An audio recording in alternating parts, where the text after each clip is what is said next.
Episode 22. Brother on the Line. There was silence on the other end of the line. Not empty silence, but the kind weighted with 20 years of waiting. Marcus pressed the receiver against his ear, listening to his brother breathe 3,000 miles away. "Marcus," Daniel finally said, and his voice cracked slightly on the name. God, I didn't think you'd call so soon. Vincent said he'd give you the box yesterday. I went to the bank this morning." Marcus's throat felt tight. "Found your letter. I've been sitting by this phone for 2 weeks. Daniel laughed, but it sounded shaky. "My wife thinks I've lost my mind. Every time it rings, I jump." Marcus hadn't known his brother was married. Of course he was. 30 years old, a teacher, a whole life Marcus knew nothing about. "Your letter said, you knew about me for 20 years. Since I was 10. Daniel's voice steadied. "That's when our father told me, said I had a little brother in New York, that someday when things were different we'd meet. I used to imagine what you looked like, whether you were good at math like me or if you got Dad's artistic side." "Art," Marcus said quietly. "I paint, teach it sometimes. He'd be proud of that."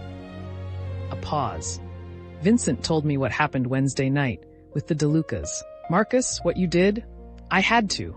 Marcus cut him off, not ready to talk about Pier 47, about Sal's confession, about any of it. "The letter said you tried to find me after he died. Mom tried." Daniel's voice went softer. "She wanted to bring you to San Francisco, raise you with me, but the lawyers said it was complicated. The divorce was never finalized properly, immigration status issues, and by the time they sorted through it all, you were already in the system. Foster care. They wouldn't let her take you across state lines." Marcus leaned against the phone booth's glass wall, suddenly needing the support. All those years in different homes, believing he was completely alone. "I didn't know. I thought there was nobody. There was us." Daniel's voice broke again. "We were here. We've always been here, Marcus. Waiting." A woman's voice called something in Cantonese in the background. Sharp, urgent. "That's Mom," Daniel said. "She wants to talk to you. Are you okay with that?" Marcus wasn't sure he was okay with any of this, but he found himself saying, "Yes." Scuffling sounds, then a woman's voice, older, accented, fierce with emotion. "Marcus? Marcus, is you?" "Yes, ma'am." His father's manners, automatic. "You call me Lily, or Mama if you want." She was crying, he realized. 20 years I wait for this. 20 years I think about James's baby boy, all alone in New York. "You okay? You eating enough? Vincent says you very thin." Marcus found himself smiling despite everything. "I'm eating fine." "You lie. All men lie about eating." But her voice was warm. "You come to San Francisco. Come meet your family. We have room. Daniel and Lisa live upstairs, but downstairs is yours. Your father's things, I keep them. His desk, his books, waiting for you." The enormity of it hit Marcus all at once. A stepmother, a brother, a sister-in-law he'd never met, a house with a room waiting for him, his father's possessions preserved for 2 decades. Family. "I can't come right away," he said. "There's a trial. I have to testify in 6 to 8 months, and I'm teaching at a youth center here. I can't just—" "We wait 20 years, Lily said firmly. "We wait 6 months more. But you come for Christmas, yes? Just visit. Meet your brother proper, not just telephone. See your father's house. Christmas. 5 weeks away." Marcus thought about the Youth Alliance, about the kids who'd be there during the holidays because they had nowhere else to go. Thought about Robert and Diane recovering, about the trial preparation Sarah Chen had mentioned. But he also thought about the wooden box, about his father's letters urging him to know his brother. "Christmas," he agreed. "I'll come for Christmas." Lily said something rapid in Cantonese, relief and joy mixed together. Good boy. Now you give Daniel back the phone. He has things to tell you." More shuffling, then Daniel's voice again. "Sorry about that. Mom's been waiting a long time. She seems intense. You have no idea." But Daniel's tone was affectionate. "Listen, about the safety deposit box contents. There's more than just letters and photos. Dad left some things that I think you should know about before you come out here." Marcus straightened. "What kind of things?" "Legal documents, mostly. About the divorce, about immigration status, about why he had to keep us separate. It's complicated, Marcus. The laws back then, for Chinese immigrants, they were designed to keep families apart. Dad was trying to navigate an impossible system. Vincent said something about that. about protecting us. He was protecting all of us, Daniel said quietly, including your mother. If certain people had known about Mom and me, it could have caused problems. Immigration problems, custody problems. Dad was trying to keep everyone safe the only way he knew how. Marcus thought about the monthly payments, about his father working the docks and sending money west while raising a son in Brooklyn. He was supporting both of us, two families. For 25 years.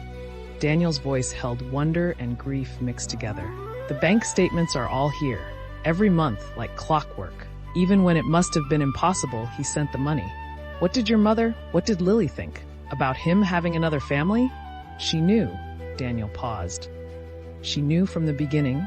When Dad met your mother, he was honest with Mom about it. About loving someone else, about having another son. It nearly destroyed her, but she also understood. The situation was... It was impossible, Marcus. There was no good solution. So they just lived with it, for decades. They made it work because they had to. Because there were kids involved, us, and we came first. Daniel's voice grew stronger. That's what I want you to understand before you come here. This wasn't some sordid affair or abandonment. This was two people trying to do right by their children in a system designed to tear families apart. Marcus absorbed this, trying to reconcile it with his image of his father. James Chen had always seemed so straightforward in Marcus's memories. A good man, a simple man, someone who worked hard and loved his son. But the reality was so much more complex. The letters, Marcus said. The ones in the box. Have you read them? Only the one he left for me. The others are sealed. One addressed to you, one to Mom, one to your mother that was never delivered. Daniel hesitated. Marcus, the one he left me, he knew. He knew they were going to kill him. He wrote about the evidence he'd gathered, about going to the police. He wrote about you, about making sure you'd be taken care of. He planned for his own death. Marcus's hand tightened on the receiver. He'd suspected as much from the letter Vincent had shown him, but hearing it confirmed made it real in a new way. He went anyway, even knowing. He went because of you, Daniel said softly, because he wanted you to grow up in a world where people like the DeLucas couldn't get away with murder. He wrote that in my letter, that he was doing it for both his sons so we could live without fear. The phone booth suddenly felt too small. Marcus pushed the door open, letting cold November air wash over him. Across the street, the First National Bank was closing for the day, employees filing out into the dusk. I need to read all of it, Marcus said. Everything in that box. Come at Christmas. Bring the letters Vincent gave you. We'll go through everything together. Daniel's voice gentled. You don't have to carry this alone anymore, Marcus. You've got family now. Family. The word still felt foreign, but less impossible than it had an hour ago. Tell me about your wife, Marcus said, needing to shift to something less overwhelming. Lisa? Lisa Chen, born Lisa Wong. Daniel's voice warmed immediately. High school math teacher. We met at a teaching conference 3 years ago. She's brilliant, funny, puts up with my obsession with prime numbers. You'll like her. Does she know about me? She knows everything. She's the one who's been telling me to be patient, that you'd call when you were ready. Daniel laughed. She's already planning Christmas dinner. Fair warning, she's going to try to feed you until you burst. Sounds like she and Lily will get along. Oh, they're in competition over who can take better care of you. It's going to be a war zone of dumplings and roast duck. Marcus found himself laughing. Actual laughter, the first real sound of joy he'd made in days. I'm not sure I'm ready for that. Nobody's ever ready for Chinese mother love. You just have to surrender and accept your fate. Daniel's tone shifted slightly. Marcus, I know this is a lot. 20 years of separation, and suddenly you've got a whole family on the other side of the country. If you need time, if Christmas is too soon. No, Marcus interrupted. I'll be there. I need to understand all of it. Who he was, why he made the choices he made, and I need to know you, my brother. The word felt strange in his mouth, but right somehow. Your brother, Daniel repeated, and Marcus could hear the smile in his voice. I've waited 20 years to hear you say that. They talked for another 10 minutes about San Francisco, about Daniel's students, about Marcus's work at the Youth Alliance. Small things, ordinary things, the kind of conversation brothers might have if they'd grown up together. When Marcus finally hung up, his dime long since expired, and the operator having let them talk anyway, his face was wet. He wiped his eyes and started walking back toward the subway. The streets were darker now, Sunday evening settling over Brooklyn. Tomorrow, he'd return to the Youth Alliance. Continue teaching Maria and the other kids. Tomorrow, he'd wait for news about the trial, about Robert and Diane's recovery, about the DeLuca organization's collapse. But tonight, he had something he'd never had before.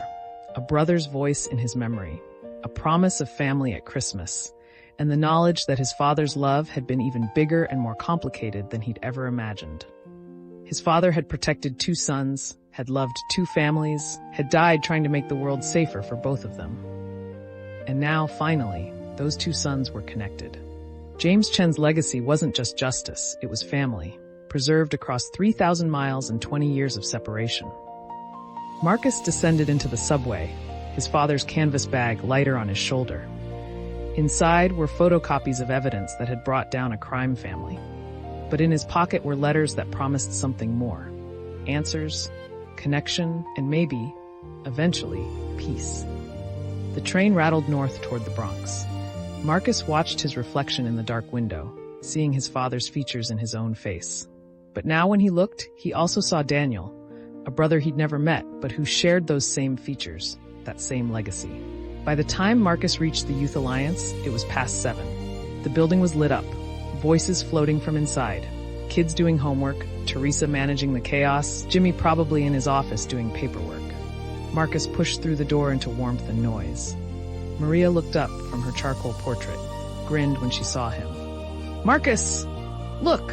I did the shadows like you showed me." He crossed to her table, studied the drawing.